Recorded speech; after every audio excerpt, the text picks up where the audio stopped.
Okay. There's Jenny. There's Felipa.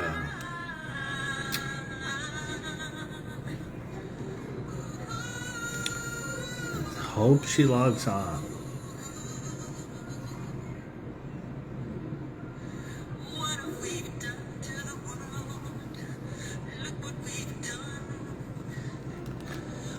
Now it says, hey.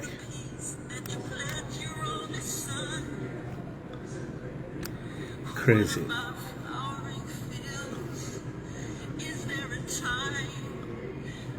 I don't know, Shana. Might be something with your sticker, with your...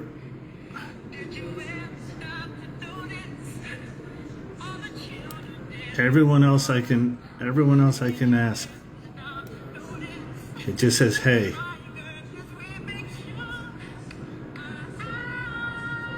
I don't know. I don't have the answer. See, it's letting me invite everyone else but you. It might be something with that check mark. I don't know. You have to request. You're gonna have to be the one to request. That's not letting me. I'll switch to your phone. Yeah, it has to be your phone. It's the only way. This will not work on the computer. So hang up from here, like log off from here, so you're logging on again.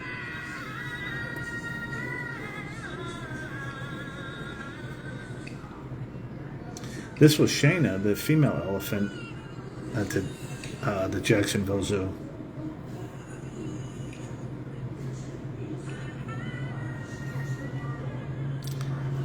All right, for those just tuning in, I played this earlier.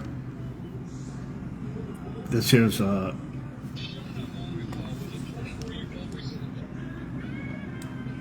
of Pop even cast her in his short film, Ghosts. He is a normal man. He's a red-blooded man. He's very flirtatious. He loves women. You two were together in this relationship during the '93 scandal. Tell me what he was Shana, I still see you're watching, but if you're watching on the computer, it's not going to work. You have to log off and log in. Never the same again after that. Not going to work. Sadness in his eyes. He was sad, bordering on suicidal, or it's not going to work. Or what? I was very there it worried is. That he could do something because these were horrible. Hold on, I think we got it. I think we got it. I think we got it. I think we got it. It's adding. And there she is.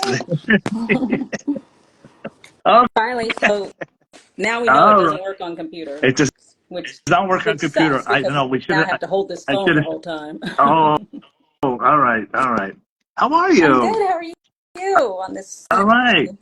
So we played a little. I showed your Tupac video. Oh, get out! I showed your Howard Hewitt video. And wow. That was done. That was what during COVID times. 20. God, when was COVID? How long ago was COVID? Well, like 2020, 2021. Yep. And we filmed the second. Which one did you show? To Thee I Sing. Okay, great. To Thee I Pray. We actually filmed. To Thee I Pray. To Thee I Sing. To Thee I Pray. Yeah. To Thee I Pray. We actually filmed on the same stretch of PCH, Pacific Coast Highway, that burned down. So I was going to ask you that. That's how we probably should have started. Yeah. Were you affected by it, or your area where you live? Or?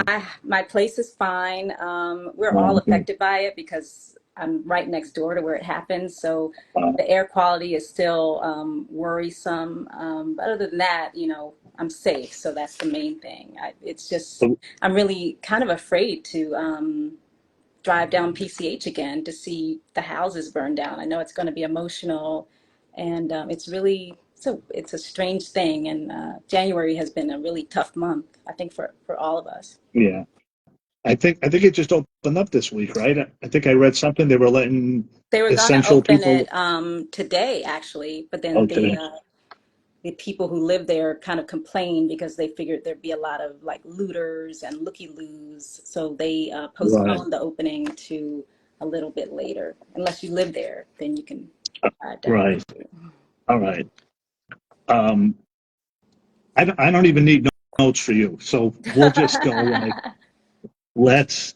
Um, Before we get to the Michael stuff, you got all. So I was just showing some of the other stuff that you've done, the TV shows you've been on, movie with Shaquille, right? Yeah, it was in Kazam. Kazam, That was actually right before I did Ghosts, or was it after? It was in 1996.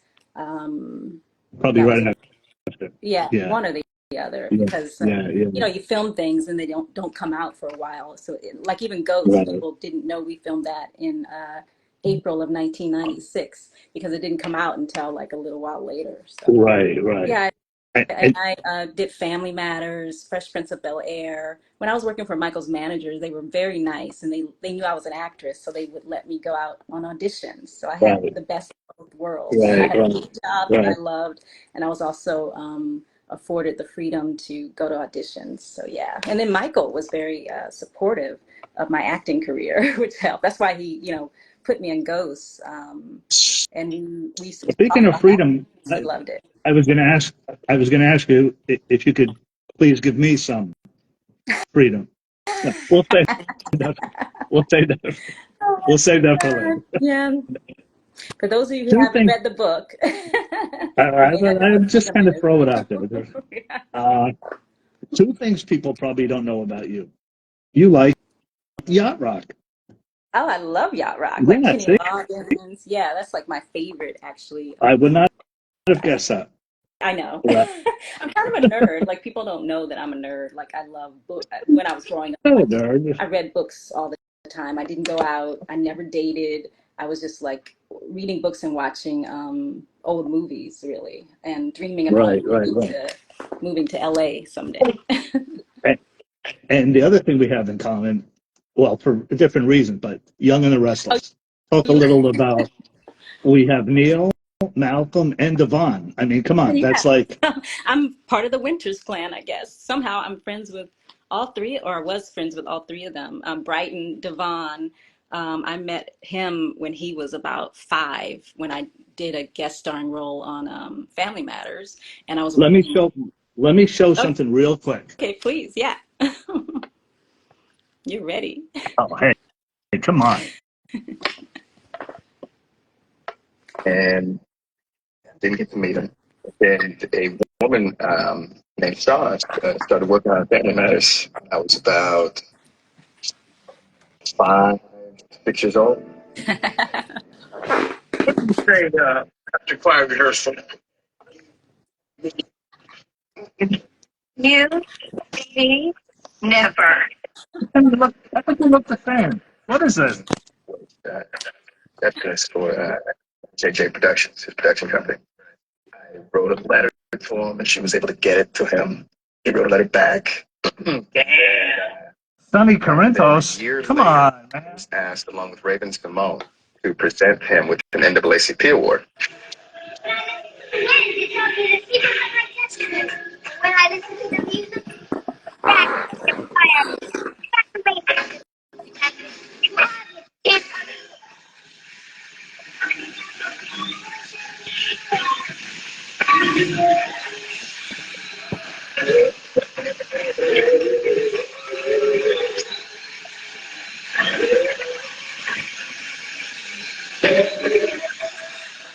got to go backstage. My father and I got to go backstage afterwards. I met a couple of his cousins who are my age, still friends to this day. They're like my brother.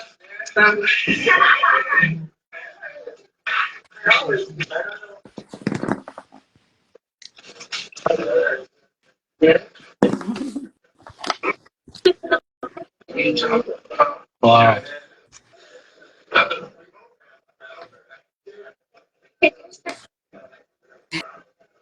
Invited my whole family to come to the ranch.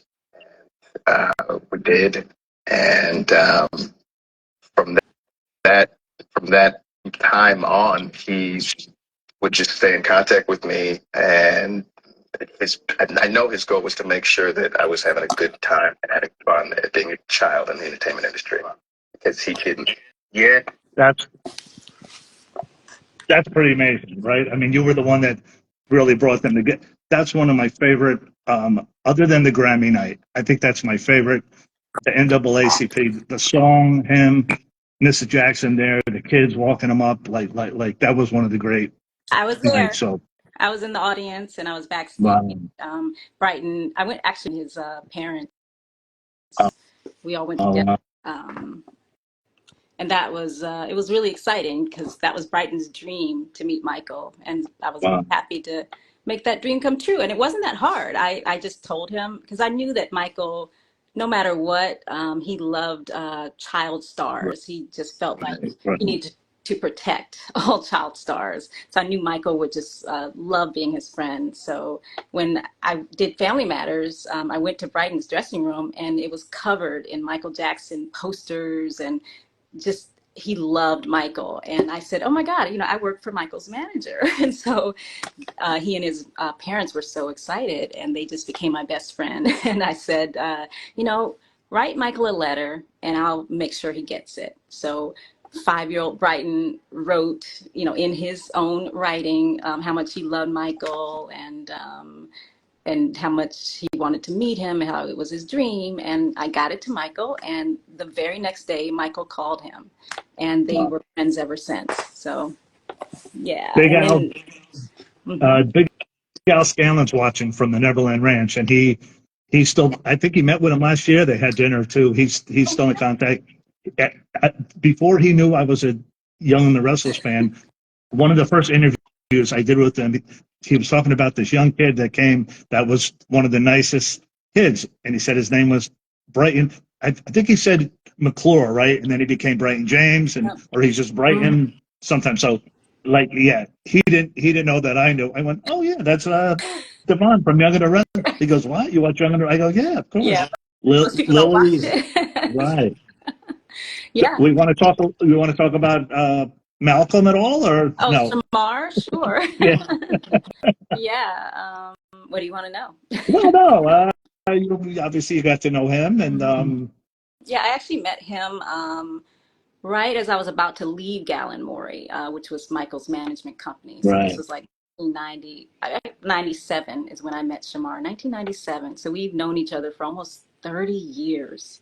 That's crazy. Wow. And he was Malcolm at Yeah, the time. absolutely, absolutely. And all the girls loved him, including me. And I just happened to meet him because I was working.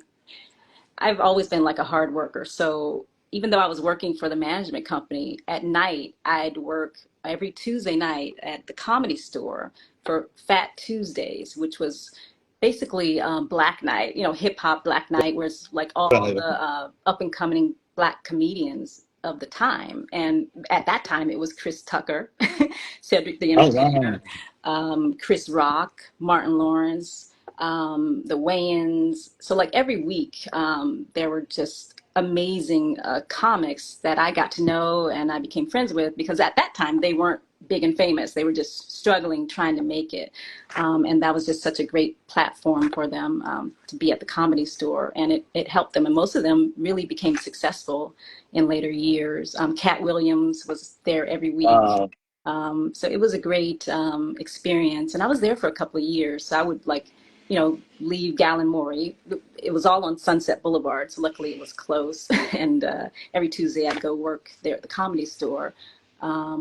So yeah, so that's what I did. And that's where I met Shamar because his best friend's girlfriend worked with me.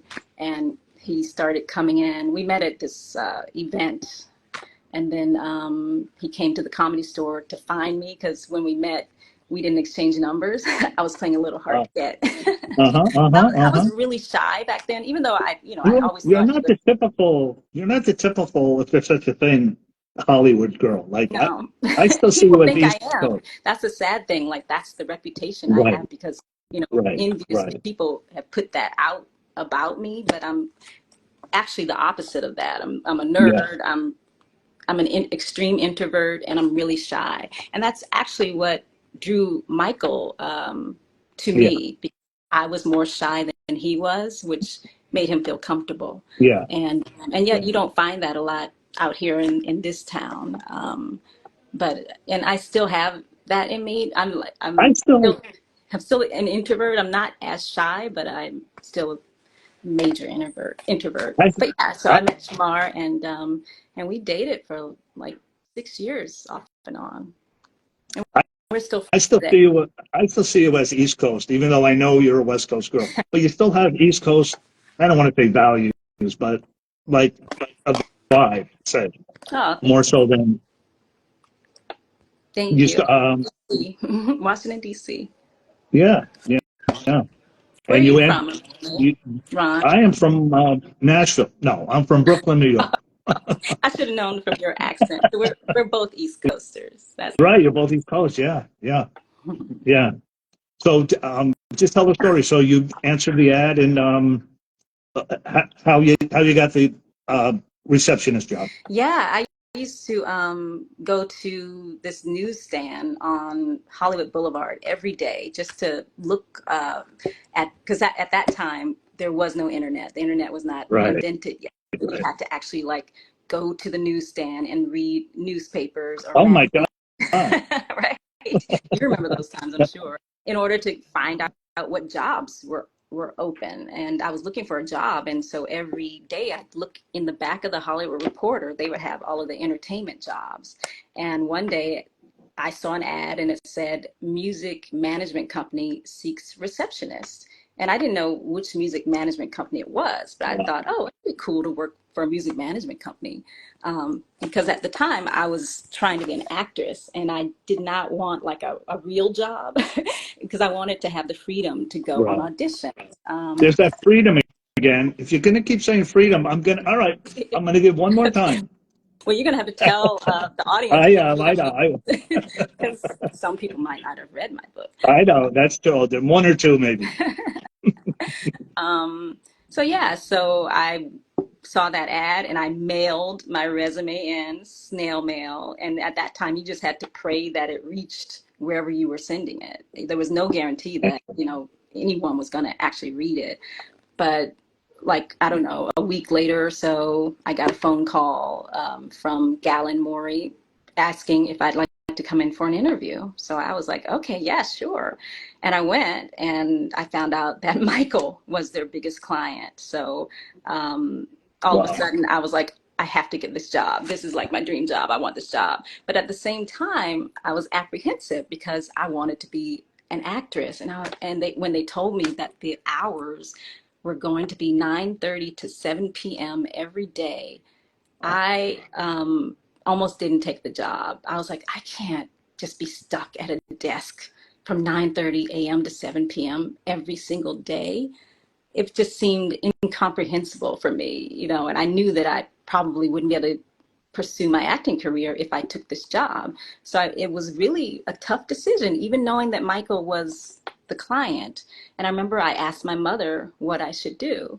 And she said, the job is not jail. You can always quit, if you find that, the hours are too much. But everything happens for a reason. And this is happening for a reason. So you Was should this take was the this job. before you were the tour guide, or you After. got tired of the tour guide? Right. You get tired. Yeah. When I moved to LA in 1989, and within the first few weeks of living in LA, I booked the job in the movie House Party as Wow. a featured extra. My friend knew the director, Reggie Hudlin, so I went and auditioned for him, and he had already cast all of the speaking roles, but he said, I'll create something for you. So Right. all the Right. parts that I'm in were created by Reggie just because he didn't have any more speaking roles available. So I lucked out and got that like within the first few weeks of moving to LA. And then at the same time, I got a job working as a tour guide at Universal Studios. So I was Wow. doing both of those things at the same time. And And yeah, I could see you doing that. I could see you doing that, right? You like all the history, right, of the stars and stuff like that. yeah, I could still do that today because, Yeah. like, even on my stories, I'm always like doing little tours of LA and Right, right, right. my passions. You're very peaceful. Sometimes you just ride in the car by yourself, Yeah, right? And or you're walking on the beach by yourself, and you're very, like I know you meditate, right? So yeah, and actually, that's part of the, meditation came because of Michael, again, Deepak Chopra used to come right, to the right. office all the time. And Wow, because I have an Indian background, he just took to me like that and became literally my best friend. And he said, you need to learn how to meditate because this business is crazy. And the office was crazy where I worked. Sandy Gallen was not an easy right. person to work for. Um, so he set it up for me to go and get privately trained by the same teacher that was teaching Michael Wow, transcendental meditation. And I remember I had to go like once a week to Pacific Palisades, which is the town that burned down. right, Um, right. there's a place there called the Self Realization Center, Yogananda Gardens, and Gandhi's ashes are there. Some of his Oh, ashes are there. really? Wow, oh, wow. And the guy who invented yoga, it was his place.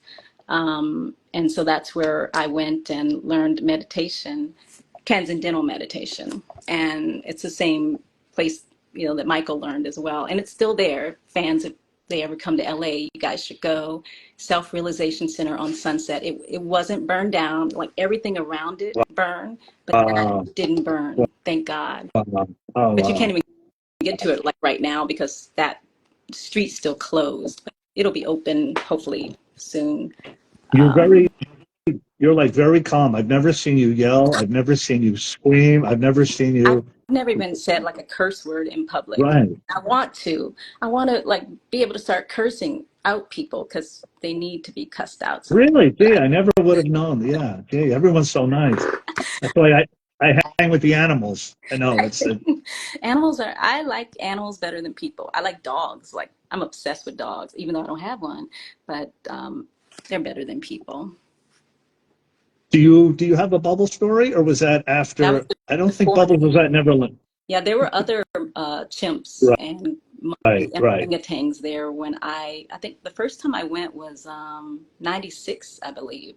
And that was when we were doing ghosts, actually. right, right. And what were I think Blue was one of the uh, bears. I think Blue was the bear. Alan, I'm sure knows.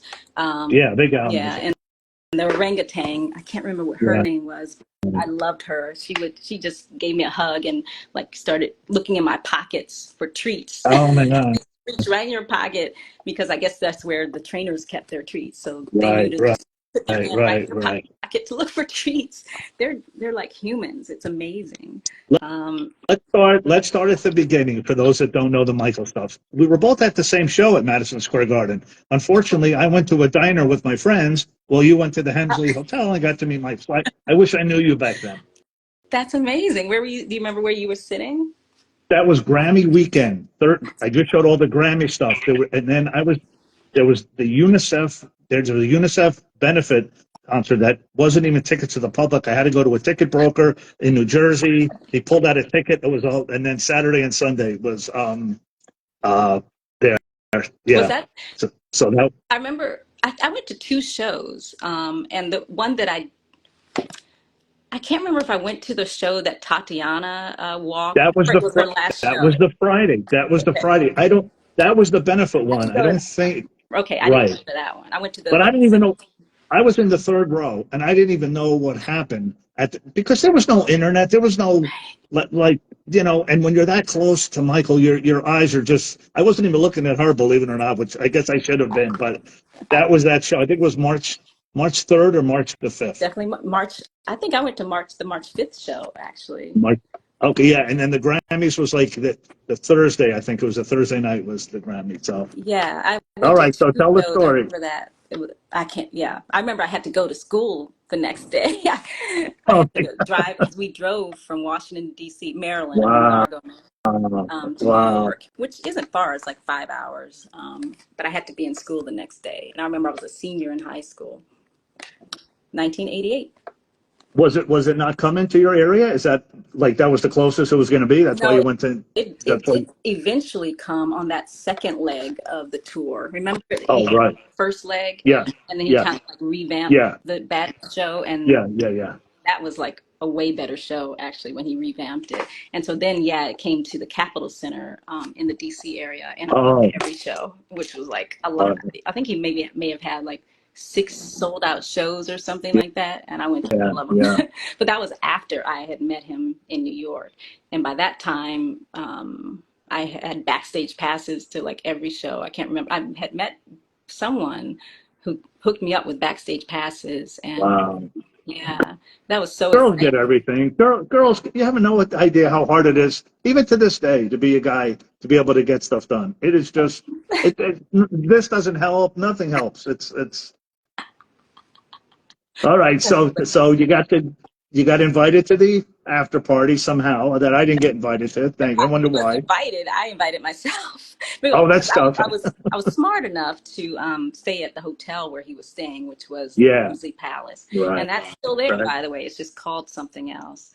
I think it's called the Lot, Lotte or something like that. But I went to it the last time I was in New York, like 6 months ago or so. I actually filmed video, which I have not released yet. But yeah, I happened to be staying there. And even though there were fans outside behind barricades, lots of fans just trying to see Michael coming and going, because I was smart enough to stay in the hotel. I just walked right past the fans. I was like, oh, I'm staying here, so I Wow. can go in. So I went in, and so I was staying there. So that's how I was able to get in. That helps. Yeah. Yeah. Yeah. Yeah. Yeah. And then I remember the show when Man in the Mirror started. I was like, okay, we got to go. I knew that I had to leave as soon as Man in the Mirror started to like get in front of the crowd, because I also knew that Michael left the concert before the audience knew he had left, because he always would create a He distraction. really was not in the rocket ship. Exactly. And I knew that at the time. Even though I was 17, I knew these things. So I was like, I'm leaving as soon as Man in the Mirror starts. So I left and got in a taxi cab, and I told the taxi to step on it. I always wanted to say that, you were step on it. So we were weaving in and Done out of traffic. And it worked because I got back to the hotel at the same exact time Michael got back, and he it. saw me, in the lobby, and he waved, and I was like, this is weird because I never met him before. I'm like, why is he waving at me? But that I wonder why. Yeah. How shocking. Shocking. but that was my cue. I was like, I have to meet him tonight. Wow. He waved at me. I have to meet him. So Oh, I came up with the bright idea to somehow get to his room. But the reason I needed to get to his room is because when I was standing in the lobby, suddenly all these celebrities started showing up. Janet Jackson, Quincy Jones, uh, Jimmy Jam, just celebrity after celebrity. And I knew that they were going to Michael's room. So I was like, he must be having a party or something. I need to be at this wow. party. And when you're young, you have a lot of Right. guts. Right. Like now, I wouldn't have guts to do anything like that. But when you're young, you kind of feel invincible. And a lot of times it works when you just have no fear. Fear holds you back Yeah. a lot when you're an adult. And I think we all need to remember that fear can really um, make us not go after things because we feel ashamed or we feel embarrassed. Like I would be embarrassed to do that now. But when you're young, If you thought about it, right, right, you might right, hesitate. Like, if you yeah. because you're now when you're older, you just think things through like too much. You overthink. But when you're young, you just do it. So that's what Right. I did. I was with one of my friends, and we just we were like, we got to get into that party. So I went over to the elevator to try to go up to his floor, and you needed a key, like a separate key, not the key that I had from my floor. It Right. was a special key. So I was like, darn Right. it. So I said, well, let's walk. Let's walk up the steps and get to the floor. And that's what we did. We walked up all the flights of steps, and he was on the top floor, penthouse. and Wow. and luckily the door was open to his to the hallway, and I was like, yes. So I walked out into the hallway, and there was his bodyguard, Chucky, Big Chuck, Oh, big tech. top hat. Yeah, big. You guys remember from the Moonwalker video? That's right. Chucky comes walking out with Miko and Michael and Yeah. I think Bill Bray was right. Yeah. Yeah. Bill, and there was another, he had another security who wore like a ponytail. What was his name? I can't, he was like shorter and When, yeah, yeah, yeah, yeah. ponytail. I can't remember, but they were all super nice and like nicer than they looked. They looked Yeah, intimidating, they but they were so nice. And I walked up to them, me and my friend, and as I was walking, Janet Jackson walks past me, and here's, all the people that were in the lobby, they're walking past me going into Michael's room. And I was like, oh my God, this is a party. And were you as I was, nervous? Like, yeah, you're excited, but no, I was nervous. I you was were like, nervous. oh, yeah, yeah, because I was a teenager in high school, Yeah, so I'm right, like, I right, don't right, right. know here. I can't even blend in. I don't belong here. Um, but as I started talking to Chucky, like, oh my God, please let me in. We have to get in. And he was like, I don't know. And as I'm talking to him, Emmanuel Lewis walks out. Wow. And Emmanuel, I don't know if anyone knows Emmanuel, but he's like, he loves women. So, and he and I are actually about the same age. He was maybe a year younger than me. He was probably like 16. Oh, this is Yeah, '88. Yeah, that's right, right, right, right. 17. He was 16. Wow. And he walks up, he sees me, and he's like, oh, are you coming into the party? I was like, well, I hope so. And he said, do you want Michael's autograph or anything? I was like, yeah, can you get me one? He was like, I'll be right back. So he went back into Michael's room, and like 5 minutes later, he came out with an autograph for me and my friend. I was like, oh my God, Michael touched this picture just now. So he's right there behind those doors. So I said, Chucky, you gotta let me in. You have to let me in. And then Emmanuel Lewis said, yeah, let them in. So Emmanuel, if you're out there, thank you, Emmanuel. He helped. And then Chucky was like, okay, go ahead in, but don't tell anybody that I let you in. I was like, okay, Wow. I owe you one. And he passed away a few years ago, sadly. Yeah. But that's how I got in. And then I walked in, Wow. and like the first person I saw was Michael. He was standing over by Jimmy Jam, was like playing the piano. There was a baby grand piano in Michael's Wow. suite. And Michael saw me, and I thought, oh my God, he's going to kick me out because he knows. If anyone knows, he knows I don't belong here.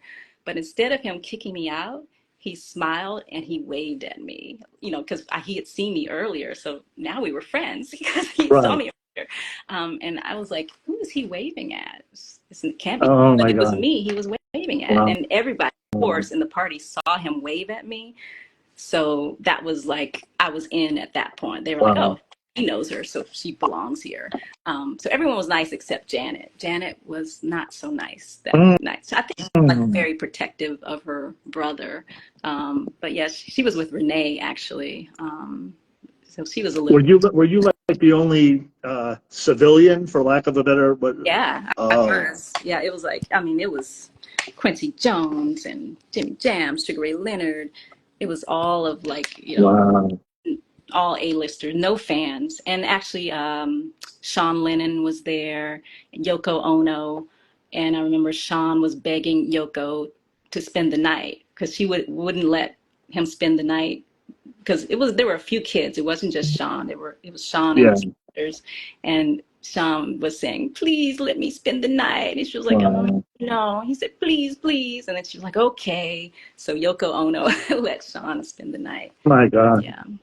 You were with the A-listers. I mean, Mm-hmm. you couldn't, right? I mean, like everyone that was I guess New York, It was in New York. Madison Square Garden. Yeah. Yeah. Exactly. Yeah.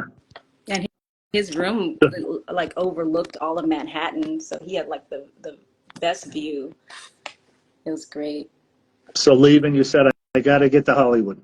Yeah, I was like, I got to find Michael, because we connected. Because when I met him, I was too shy to go over to him at the party. I was just kind of like staying in the background. I didn't want to overstay my welcome or be too boastful. See, that's East Coast. You were East Coast back then. Right. And we were in New York, so Right, right, right, right. um, but I saw Michael, he kept looking at me all night. And finally, he walked over to me and Wow. introduced himself to me. And he said, "Hi, I'm Michael." And I was thinking, Oh my God. wow. And so I reached out my hand to shake his hand. And when I went to let go of his hand, he just kept holding on to my hand. And then he like slid his hand like all the way down my hand. And I was Let's stop just with in that. love. So you guys listen to that. Save that for a little later, right? Okay. He held your hand, correct? Yeah, but that was my Right. first meeting, though. I got it. No, but we're going to tie it into you know what at Oh, the end. okay. Okay. Okay. So then fast forward. So now you go to Hollywood. You get the job at Sandy Galley, Yeah, it's crazy. um, It and all felt like destiny because I yeah, wasn't really trying that hard to do any of this stuff. It just kind of all just like fell into my lap. great album by the way. Which which one? Which album? Destiny, Yeah, Destiny. that's actually one of my favorite. I think that is my favorite Jackson's album. I love that album. You're right. It is great. Yeah.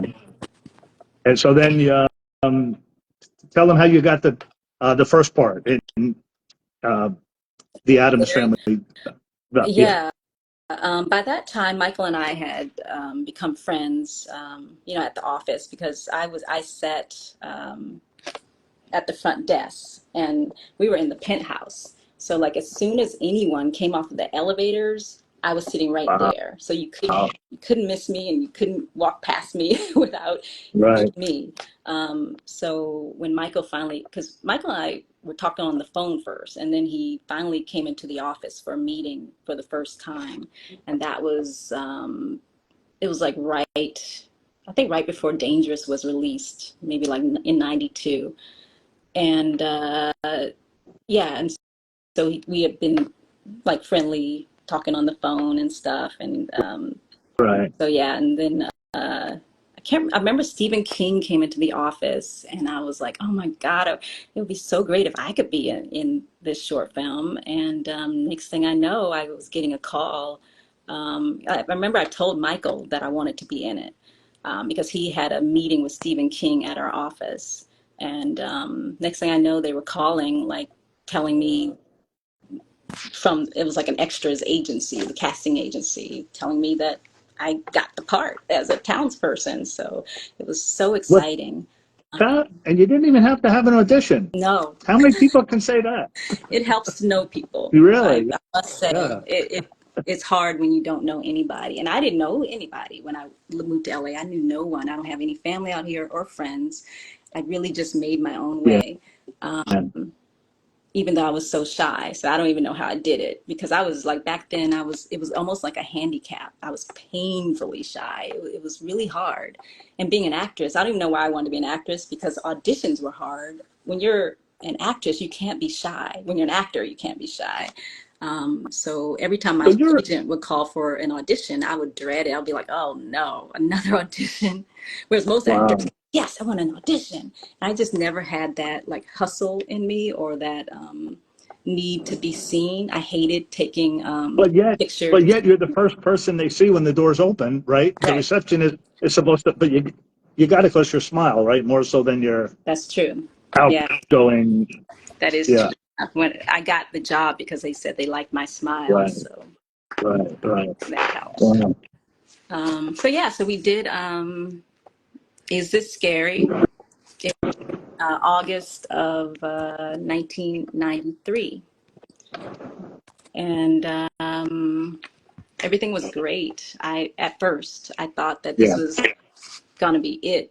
Michael and I were going to have some time to really get to know each other because we were developing, a friendship at that time.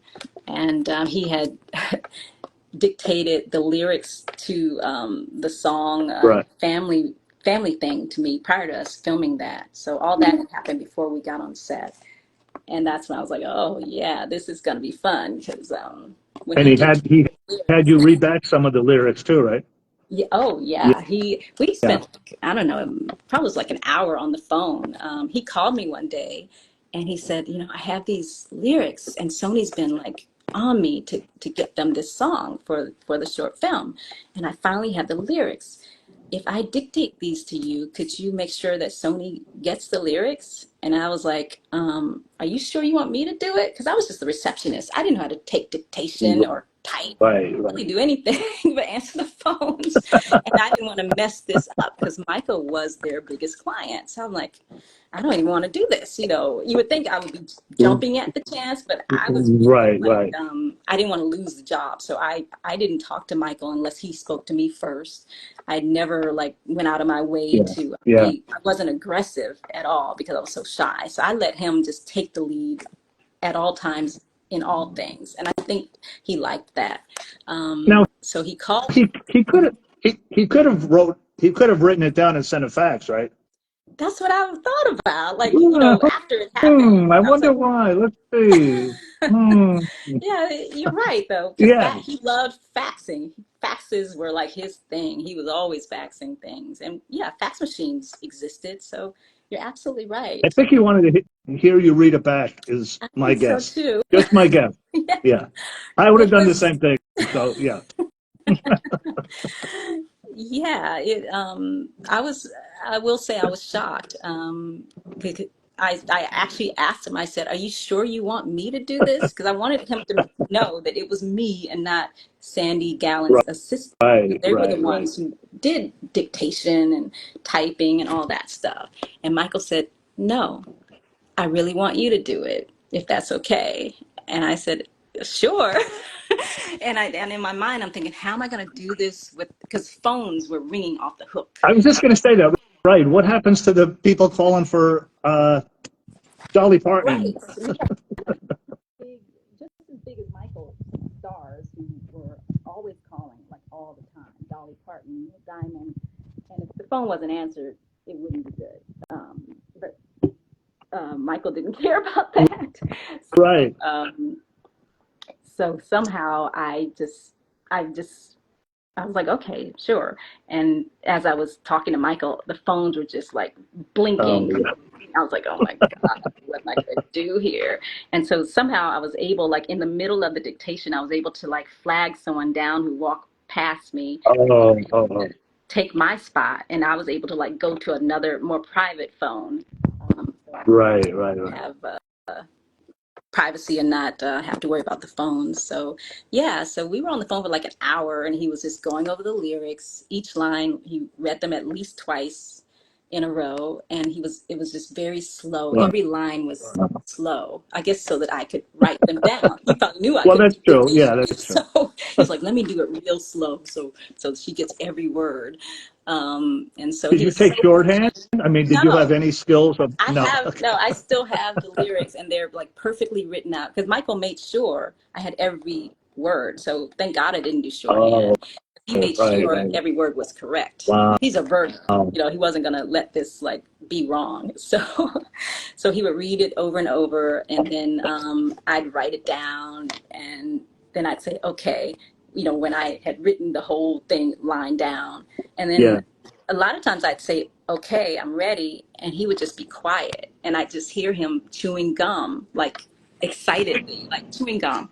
And not, he wouldn't say anything. I'd say, okay, I'm ready. And he's just like quiet. And I'm thinking, what is he doing? It was the strangest thing. And so Yeah. I was like, okay, well, I'll just sit here and wait for him to respond. Sometimes it Oh my. takes him to respond. I didn't know what he was doing over there. But then he, say the next line. He was chewing gum. And finally at the end, he said, okay, can you read that back to me, please? And I was like, oh my God. So I have to read this Wow. whole thing back to Michael because some of the lines were a little double entendre, suggestive a little bit. And Right, right, right, right, I right. had to read this back. So I was like, okay, well, I'm going to read it back. And so I put on my sexiest voice and read the whole thing back to him. And he was like, okay, good. Oh my God. So Did that? But that song never got. Then did that song ever get written? No, right? it was never recorded. His parts were never It was never recorded. recorded. No. Right, because right. So unfortunately, that project had to be scrapped due to what went on, right, with the Chandler Right. stuff.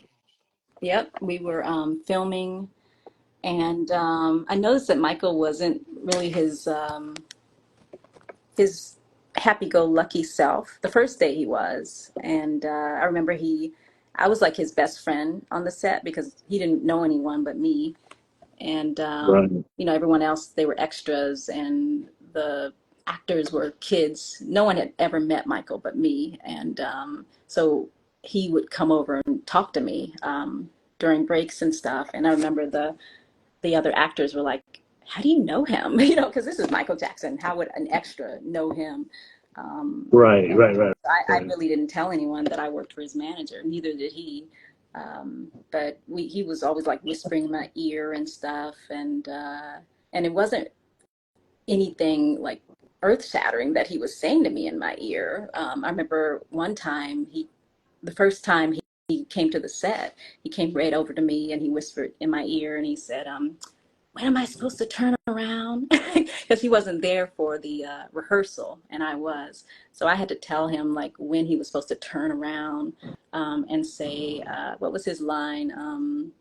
Here I am. That's what it was. He took the Right, hood off. right, right, Is this scary? Is what we're talking right, about. Rico asked right. me short film, Yeah, yeah, and yeah, this yeah. was Oh, you can see the comment. Yeah, yeah. feel free to answer anything you say. I didn't want to Okay, yeah, interrupt you, but yeah. sure. Um, yep. So I told him what to do, and he did it. I was like, "Oh, cool! I'm glad I got that right." And so that first day was great, and he made sure that I could be seen. He was like, "I can't see you. Make sure you stand." He was like telling me where to stand so that I could be seen better. And if you see those clips of Yeah, that is yeah. scary, I can be seen, pretty well. And thanks to Michael. Um, so he was great, great, great, great Tell to him, work with. tell him what he said about black actresses and stuff.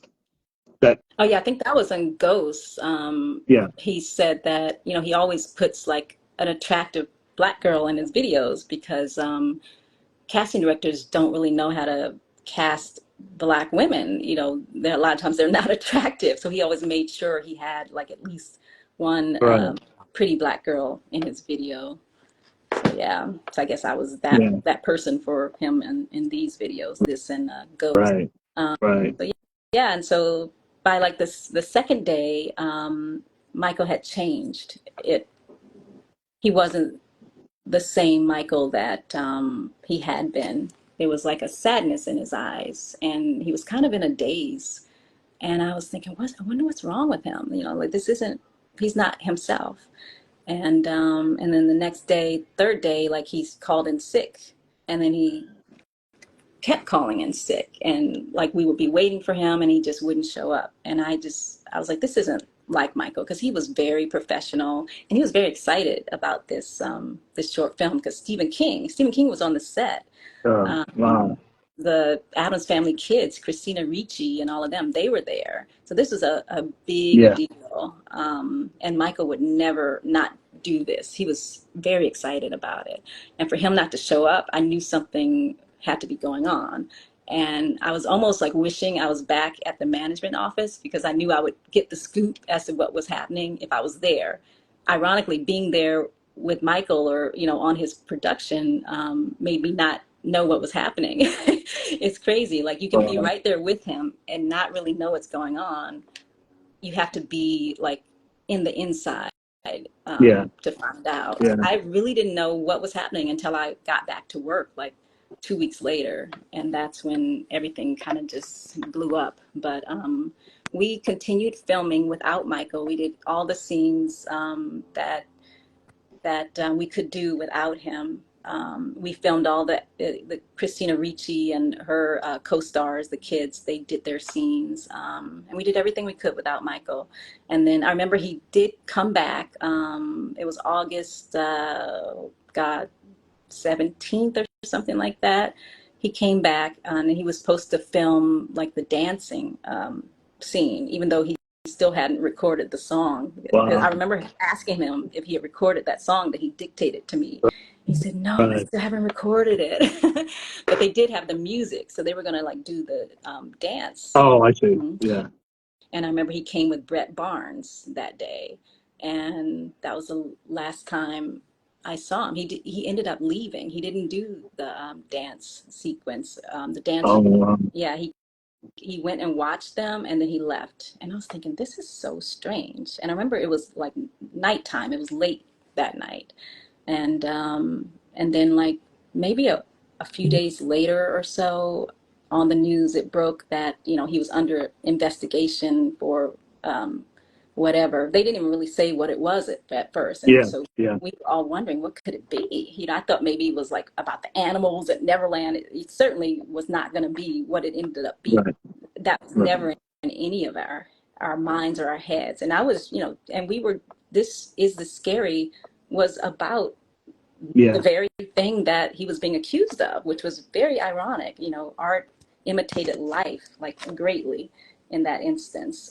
It was really strange because The Is the scene, Scary was the scene about where the father is telling the kid that it's scary, but the kid's laughing that it's not scary. Like that. that That's turned the out scene that to be. yeah, Michael, that really stood out for Michael because after we wrapped on Is This Scary, and he went off on tour, the Dangerous tour. He kind of just like left because he was going to cancel the tour, and then so we thought the tour was canceled and he was going to continue filming Is This Scary, but instead he just left and went to I think Bangkok with Anthony Pellicano. It was just so much going on, Oh, wow. and then he disappeared, and like he I didn't hadn't heard from him because he used to call the office every day. And then when this happened, it was a while before I heard from him. Maybe about, I guess, a week maybe of not hearing from him. And I was so worried for him. So worried, because by that time it was all over the press, the news, everybody was calling him, terrible things. And it was hard because I had just been with him, on this set with kids, and we were acting out these scenes. I remember, one of the Yeah. scenes we had to yell at Michael and call him names like freak, Right. weirdo. And, the director kept like pushing us to just be even meaner than we were because they wanted Michael to have a reaction. And being that I had just done that with him, and here on the news, all this is coming out, it was very surreal. And so then Michael finally called, and I can't remember what city he was in, but he was on tour. And I was like, oh my God. And his voice, he sounded so depressed. And it made me feel so bad. And so I was thinking, what am I going to say to him? Should I mention, these allegations? What should I Yeah. say? So I just, Yeah. I could tell he wanted to talk because he wasn't like rushing me off of the phone. Always, when he called, I always kind of like gauged what his mood was because he was moody. Sometimes he'd be like in the mood to talk. Other times he'd be like very quick, get you off the phone, and, something else might have been going on in his life. But Yeah. this time he sounded like he wanted to talk. So I finally said, Michael, I just want you to know that I'm here for you, and I'll always be here for you, and I love you. And he was quiet for a second, and I was thinking, oh God, did I say something wrong? But it was like he was like shocked that I said that. Was that the first time you said that to him? Yeah, Really? because I knew he needed it. I knew he needed to hear that from somebody because I was back home in LA. He was on the road. He didn't know what I thought, what any of us thought, because all this stuff was hard copy every day, saying terrible stuff about him. So he didn't know how, I felt. So I made sure to tell him that in that first phone call. And he said, I love you too. He immediately said it as soon, that was the first thing that he said back to me. And I said, and I can't wait to see you again. I wanted him to, I guess, have hope, to come back, because I'd been hearing things from his managers that he wasn't doing well. And there were some nights they didn't know if he was going to make it through the night. Wow. But in that conversation, he said, remember the scene we did in Is This Scary, when, the little boy, the scene that you just said, when Yeah. you know, Yeah. Yeah. whatever it was, where the father says, yes, you are scaring the children. And he reenacted that on the phone. He said, Wow. remember when the father said this and the son said that? And now I realize that he was trying to tell me that that's what was happening in this case, that it was the father who was pretty much spearheading the whole thing and Well, kind it's of, on tape. Yeah, yeah. it's on tape. I mean, So it's yeah, just weird that we had just, yeah, acted that out. But yeah, that stood out for him. So he wanted me to, I don't know, I guess be aware of that scene. right, He said that to me right, for a reason. But yeah, and that kind of brought us closer because I was just in his corner, the whole time. And every time he called, I made sure to tell him I loved him. Every time I told him I loved him, and he told me he loved me at the end of every conversation from that point on, because I just knew he needed that support. And that's also, he would also ask me about Brighton. He would say, uh, "Oh, make sure you tell Brighton I said hi." really, And I knew that, just having him to talk to, a 5-year-old, just yeah, took his yeah, mind off of things because he would call Brighton too. And if he hadn't called Brighton in a while, he would tell me to tell him hi and um, tell him he was sorry that he hadn't called him in a while. He was just so polite and yeah. just so thoughtful. And it's so rare, in a superstar. But that's who Michael was. And that when everything kind of, I don't want to say blew over, but bled into Ghost, you were the only one that was called back, right, to do Ghost out of all the people. Yeah, and I was surprised because I didn't even know they were doing Ghosts. Because by that time, he was having some issues with management, um, and but he kind of, kept friendly with me. And sometimes he would call and ask me things like, don't tell them that I'm asking you this, or don't say anything. He just kind of wanted me. I think he really wanted me to kind of be his spy there at the office, but I really didn't have anything bad to tell him because, I mean, in my view, my bosses, his managers, Sandy Gall and Sure, Jim sure. Murray, loved him and were in his corner, but he had gotten paranoid by this time because the whole they don't care about us thing Yeah, happened. yeah, And he yeah. lost a lot of his Jewish friends, David Geffen, Steven Spielberg, all of them were suddenly against him. And so he felt like it was a conspiracy against him. But I kept telling him, no, I don't, Sandy and Jim are fine. Yeah, I don't think that they're in on this if that's what you're thinking. He probably Um, didn't know who to trust at that point, right? I that's for mean, sure. And every time he would call and talk about stuff like this, he'd always ask me if the phones were tapped right, or like if we were the right, ones right. on the line. Yeah, And yeah. I do believe our phones were tapped Wow. by Anthony Pellegano probably because there was clicking and stuff like that. And I remember I would have to like take a different way home every night because I was always worried I was being followed. It was Wow. a scary Wow. time. I got a death threat. Someone called, with a very thick Italian accent and said they were going to blow my effing brains out if I told what I knew about Michael. And I was thinking, what I know? Like, I only know good stuff. Like, why am I getting this call? But it was very scary. So he was right to be paranoid because there was some deep stuff going on.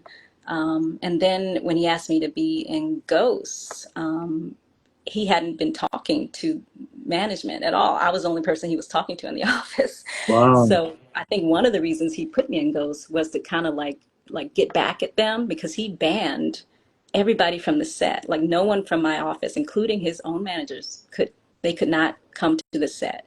No Oh, one wow. from J Productions could come unless they were working, on the production. Like Bob Jones, he was banned from Ghosts. Oh, Um, my, yeah, wow. yeah, I think Wow. even Bill Bray was banned like after the first day. Wayne and Yannick were there, but Bill Bray was not. He did not let them. He had a list of people that weren't allowed to come to the set. It But was, you had fun on Ghost, right? Fun was more. I yeah. I mean, Well, Ghost was more. I think that's why he didn't want them there because those are kind of like his bosses. Yeah, yeah. Sony, his managers, all those people were kind of like, looking to see what he was doing. He didn't want anyone like watching him. So that's why he was able to be really comfortable and just be himself on that set. Didn't Didn't Stan Winston scold you two for something Yeah. during the filming? Yes, Stan was a great director.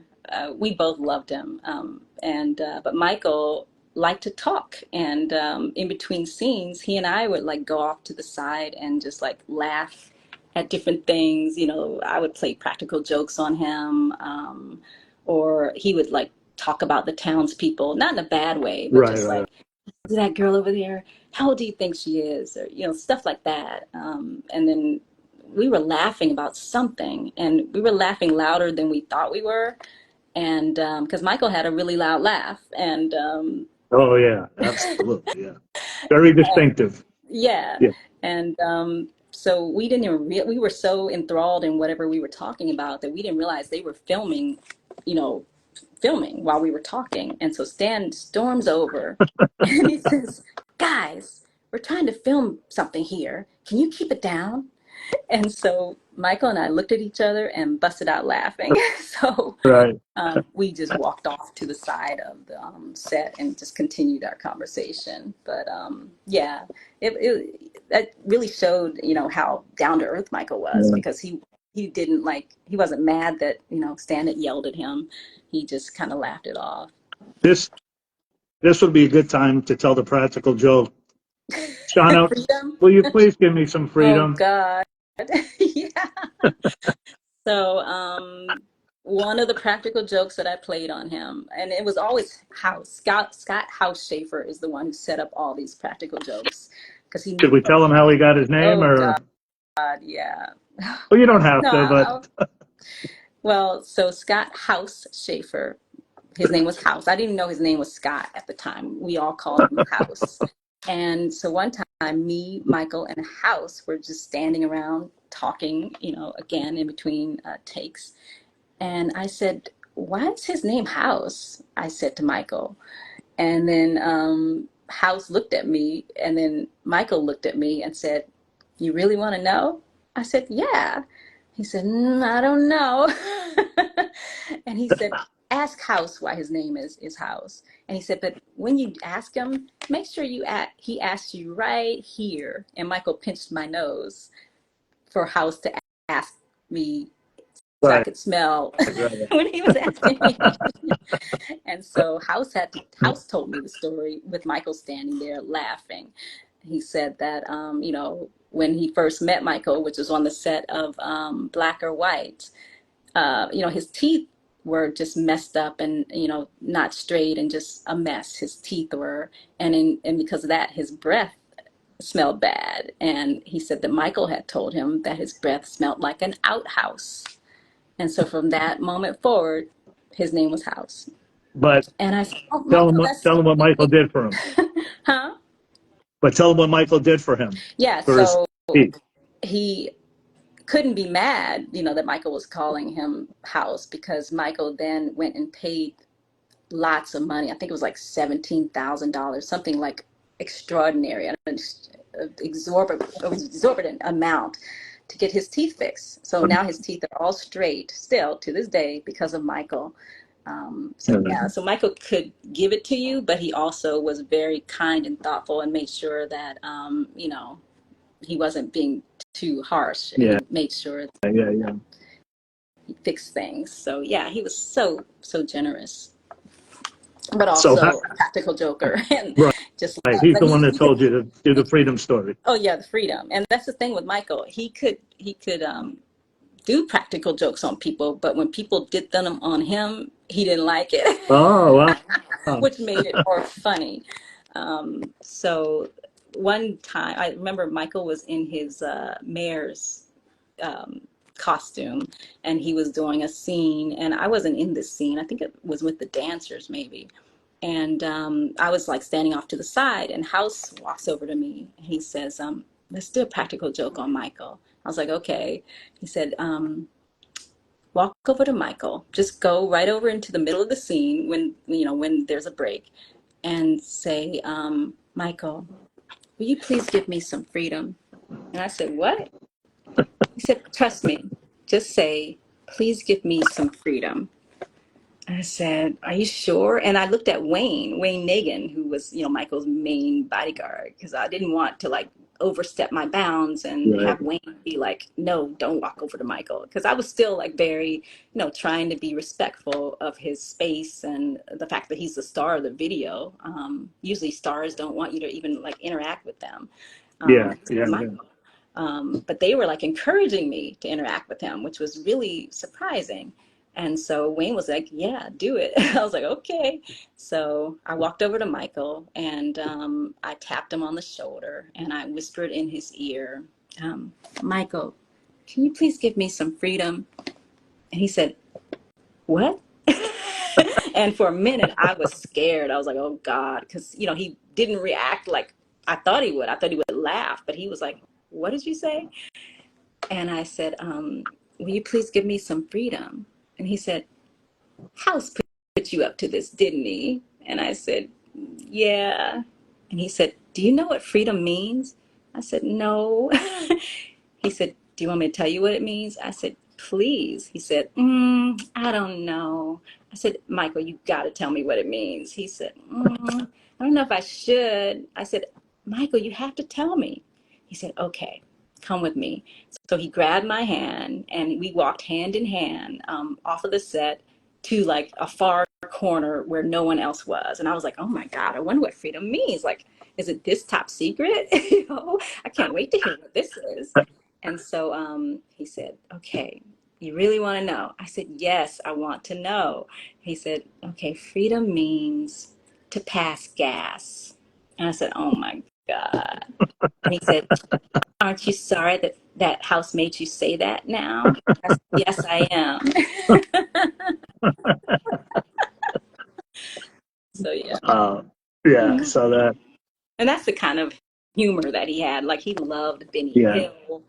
He loved like bathroom humor and he told dirty jokes like all the time. And I remember he also like taught the kids how to in sign language say F you Oh, because at the oh, end that's a of good story. I wasn't going to bring that up, it, but okay. Yeah.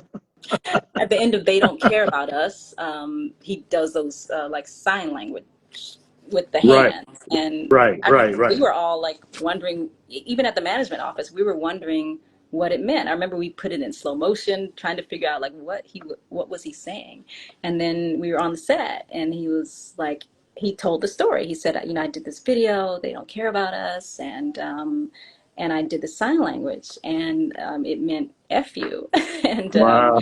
taught that sign language at the end of "They don't care about us" to all of us, to me and the kid, because I was always hanging with the kids, so it was me and the little the stars of the film, the boys. Right. Right. Right. Right. Taught them, and yeah, and before he said that it meant "F you," he taught us the sign language, and I asked him what it meant, and then he whispered to me that that's it meant "F you."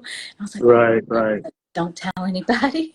And I said, Right. I All told the right. kids, I said, "Don't do that in front of your parents, okay?" So they promised they wouldn't. And then on the closing day of the video, we have practical jokes and stink bombs and stuff. And Yeah, he was like, "Okay, so it's and like every video on my last day, I always, just get a lot of practical joke type of things. And so House knew that he had to go to this magic shop and just get all of this stuff. So he came back to the set with like bags and bags of just like little gag toys, like dollar toys. And one of the things was like a stink bomb. So Michael started letting off these stink bombs on that last day. And that last day on the set of Ghosts was the longest day like ever. Like we were there, I think from like, I don't know, 6 in the morning till like midnight all day, just trying to get it all done. And so the set the whole day smelled like, freedom. right. Right. Freedom. There you go. See, you work that in nice. Yes. So every time I think of Ghosts now, I think of that smell. I also think of, Michael wore like really heavy perfume, the Bala Versailles. So that's what I think about. Think about the smell of his perfume and the smell of freedom, because that was like my last memory of that set. And I remember, orange Tic Tacs, right? Orange Tic Tacs yeah, and Bazooka bubblegum. that's right. Yeah, the Tic Tacs. He always had Tic Tacs in his pocket, just loads of Tic Tacs all day, because he was very like very into like how your breath Yeah, smelled and yeah. just smells. And Um, you got to meet Mr. Jackson, right, for the first time on yeah, the set of Ghost. yeah. His mom came to the set a few times, and he introduced me, and I was very honored. And every time Sure. his mom came, he was kind of nervous. Even Wow. though he was Jackson, he still wanted to impress his Sure. mother, and I thought that that was so sweet. And who else came? Charlie Chaplin's, I think, granddaughter came. Or was it Charlie Chaplin? No, it was Mo from the Three No, Stooges. right. I love the Yeah, three. Yeah. yeah. And he was like, "You see that woman over there? That's Mo from the Three Stooges' granddaughter, or whatever she was." I wrote it in my book who she was. And so there were people who would be there every day, and he'd always point them out to me, and he was very excited, like whenever his like special guests were Right. there. Right. Right. Oscars Right. came. Yeah, that's the first time I think I met them as well. They were kids on Ghosts, and so yeah, he used to talk about Three Stooges and things like that. Those were his loves, video games, and we would talk about acting. But with the Tic Tacs, he would throw them at people because he would get Oh, bored just sitting there, and you just see like Tic Tacs flying over your head, and he would like throw them at the crew, oh my God. and to keep things light. And then I remember one time I asked him for one, and he said, "Sure, you can have one, but you gotta reach in my pocket to get it." So I reached in he was dressed as the mayor, I think. I reached in his pocket and got those Tic Tacs. But that's the kind of person he was. He was just like Yeah. really down to earth, easy to work with. At least on that particular short film, I don't think everyone had that experience with him, because it really Right. depends Right. on if he was into it or not. And Ghost was his baby. Like every word, he pretty much co-directed Ghost. He was in the editing room. Every scene, every shot was Michael. And he was just into it. And he was there before me, and he left after me like almost every day. He was Right. very Right. dedicated. But yeah, so yep, Tic Tacs, and then Gatorade, orange Gatorade. He always had to have that. Um, and for breakfast, he would eat plain, like a bagel, like a plain bagel, I Oh think with wow. cheese. Yeah, and then sometimes the kids would go have breakfast with him in his trailer, and like his trailer was like open, like you could, I mean, Right. people Right. didn't go, but you could. And they would, I remember the little boy, the lead boy, he wanted a Grand Slam breakfast from Denny's, and so Oh my they God. ordered that.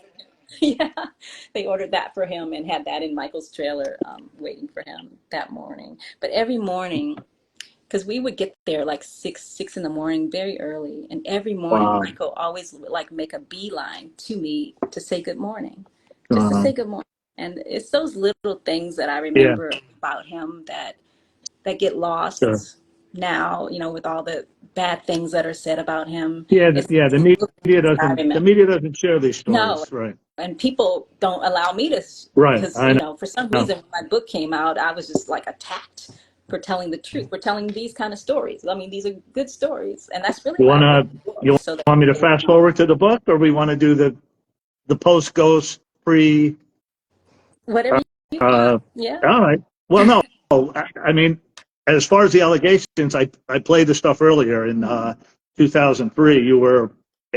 I don't know of anyone else that they showed, but you were the one that spoke up on his behalf, and uh, he may or may not have wanted you to do it, but he probably he, he was happy you did it afterwards, right? Right. Like Yeah. after He he said, definitely did yeah. not want me to Talk a do little about that, right? it. But he But was nobody happy else I was. did it. But No, nobody else was like, no. And yeah, he made a list of all the people that did not come out and support him. Good. So I was glad I did it. But he had a list, and he knew like everybody who did not support him. Trust me, like he wasn't like hiding, like not watching stuff. Like he knew what was going on. People thought that he was like this isolated person, but he was very much in the know.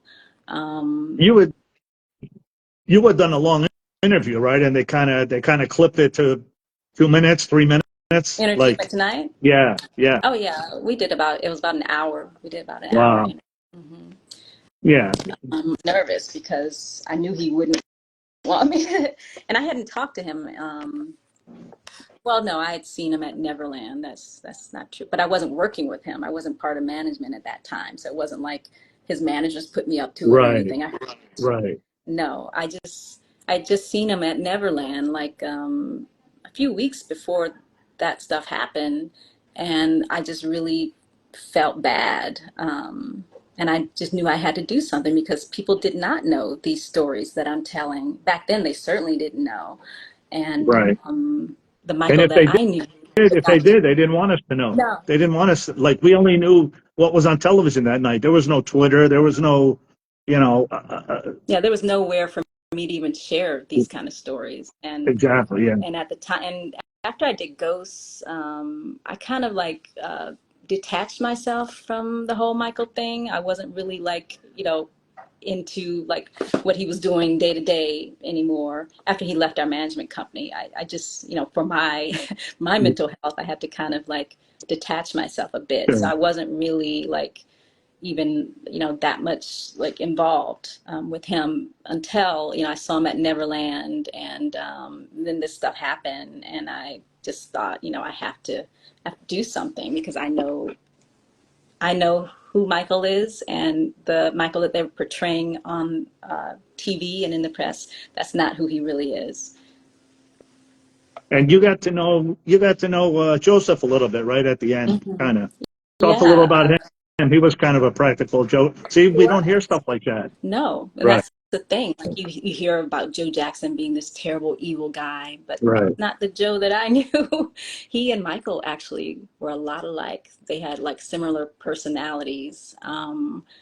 When my book came out, I guess Joe heard about it, and his publicist reached out to me and said, Mr. Jackson would like to meet with you. And I was like, oh, wow, okay. Um, And so next thing I know, I'm driving to Vegas and going to Joe's house, and I went with my friend Basim, who was a friend of the Jackson family. He's a photographer, and we rode up there together, and went there, and Joe couldn't have been nicer. And we were planning on driving back because I was the one who drove. I was planning on just going there, meeting with him, and driving home back to LA, which is about um, hours. But Joe said, "Oh no, you're not driving all the way back. You're staying here." He said, "I have a guest uh, room for you," and he showed me, my guest room, and he said, "I insist that you stay here." So I ended up, spending the night. Me and Basim had his own room. We all had our own rooms, and Joseph was really proud of that house because the estate was paying for it. And I guess when Michael was alive, he didn't really take care of Joe like that, but the estate was taking care oh, of I didn't him. know Like, that. Wow. hmm Wow. yeah, it was a brand new, it was a brand new house, and it was just him Yeah. in there, no one else. And Yeah. really, the family didn't really come visit him much. Right. Right. Sadly, Giovanni did, who Yes. lived in Vegas. I think she was at his last birthday party. Mm. I think at the Bellagio they had. Oh, My really? friend, the piano player Ray, was there that night. So he was. I'm just good at the time. You told me an hour. I could talk to you for 100 hours. Get out. We'll So have to do a part talk. two because yeah, that Yeah, was like that's too for much. sure. For sure. All right. Oh So my I heard you wrote a book. God. Somebody told me. Talk a little about. I listened to the You book. did? For for the first time. It, it's entirely different to hear it from you. Like like you kind of feel like you're going along for the ride, kind of Oh, like that was my thing. And you have a great speaking voice. It thank you. it flowed well. How long did that even take to do? I can't even imagine. A week. 8 hours a day. a It was week. like a Wow. job. I actually had to audition for that part Oh my because I had God, never, yeah, really? yep. I had to Oh, audition like I was an actor wow. because I had never read a book before. It's a big deal when Yeah, you're on yeah, Amazon yeah. Audible. You can't just like not know how to read. So I had to audition, and they paid me like separate to do that. Oh, Like I was hired to actually read my own book. Funny enough. wow.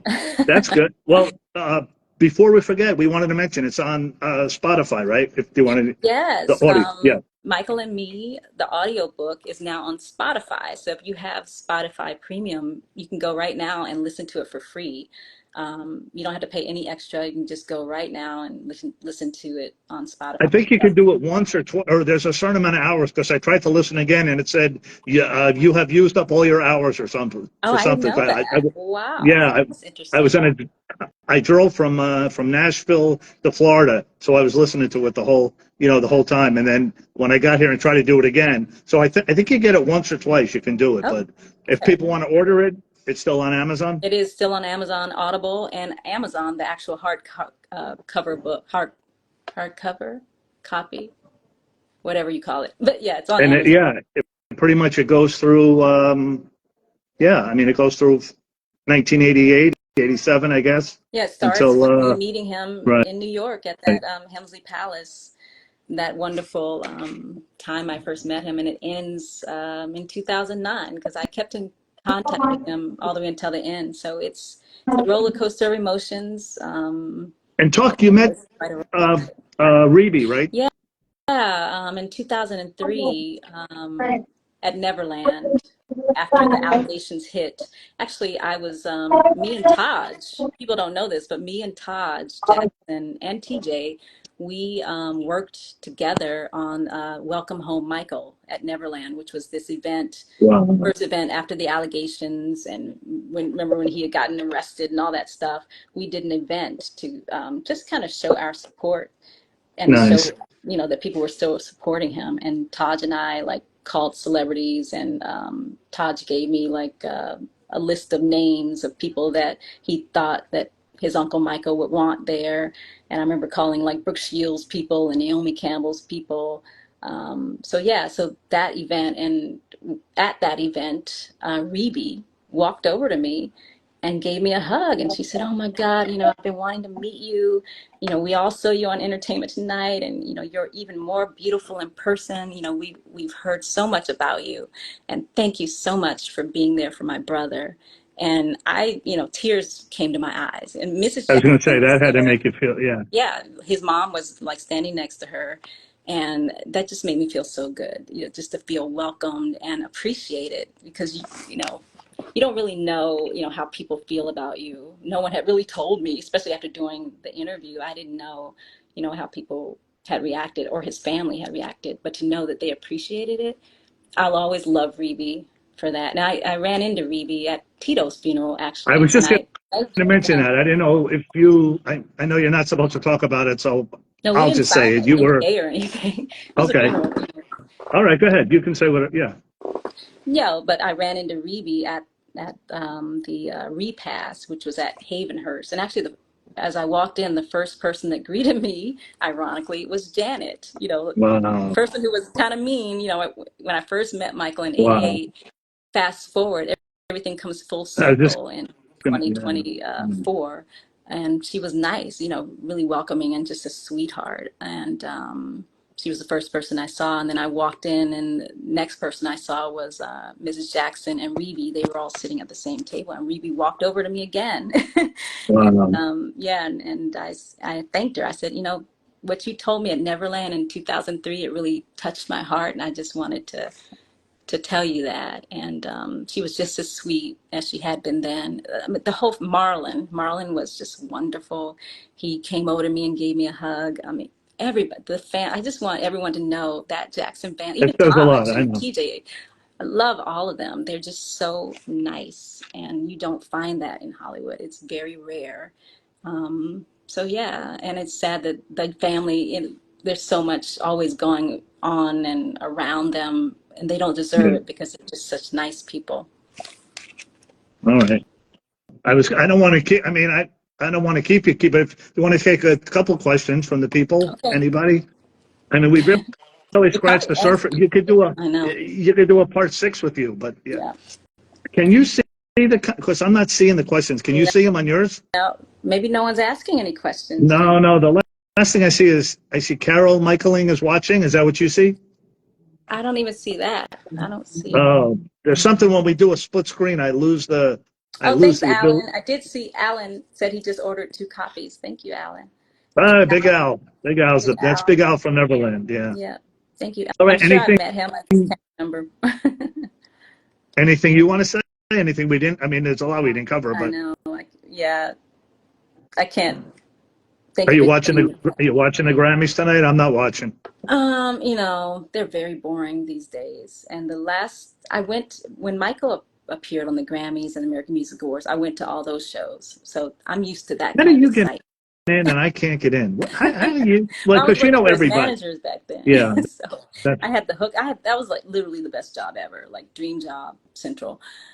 Thank you, you also work Michelle. for. Michelle Mickey Speller. Thank you. Thank you. Thank you. Thank you. You Michelle, also she's work for Magic Johnson. yeah. You work for David Copperfield. Yeah. Oh, David Copperfield. That's something. That was the last time I saw Michael.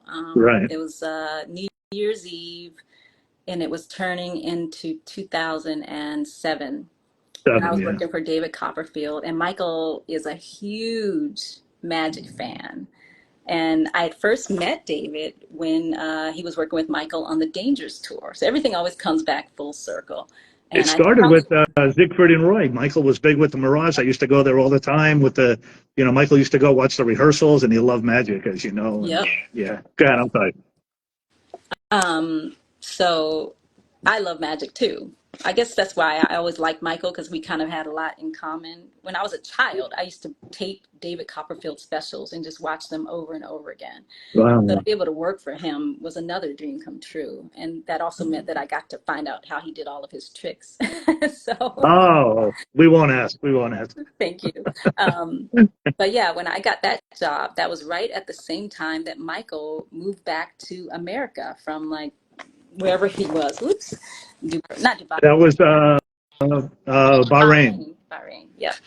And so he moved to Vegas, and I moved to Vegas. I didn't, and of course, I didn't know he would be moving to Vegas. So again, it was just like crazy that we both ended up Uh, in Vegas of all places. And then I got a call because he knew that I was working there because I was always in touch with his people because I was very, very good friends with Grace, his nanny. She was my best friend, actually. Um, really? so that's how Wow. I always, knew what was I going just messaged her the other day. I went to visit Ali the elephant, and I sent her a video. She goes, "Oh my God, Ali's still around." I go, "Yeah, he's in the Jacksonville Zoo." She goes, "Oh, on. Oh, that's cool. yeah, Those are the days. yeah, But yeah, so she told Michael that I was working for David, and he came for New Year's, and he brought. That was the first time I met Prince, Paris, and Blanket.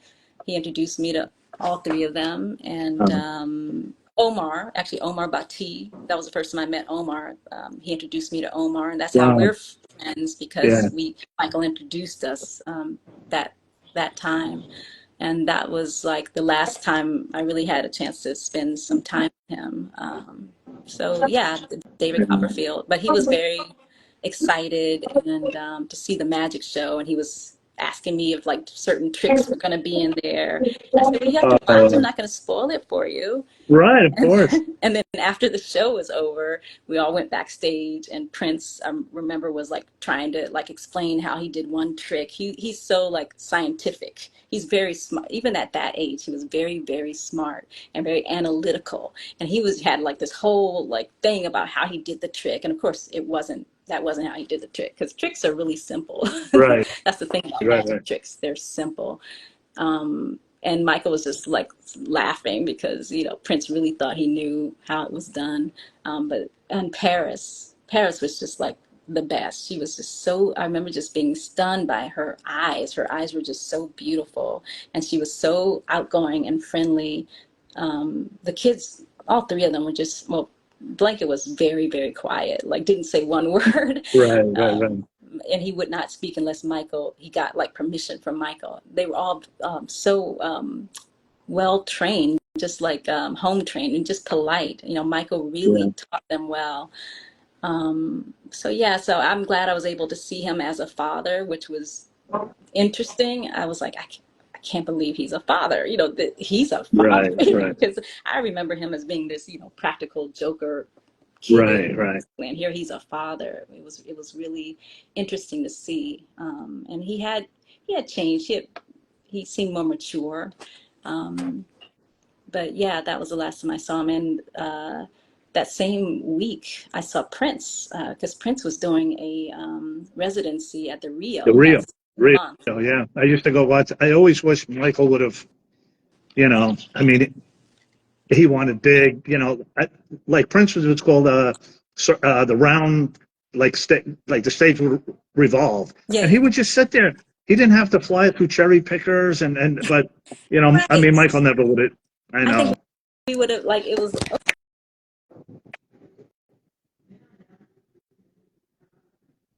That's okay. Lost the volume. Can't hear you. Up. Can't hear it. Can't hear you. I can't hear you. I think we're losing the feed. I think we're losing the feed.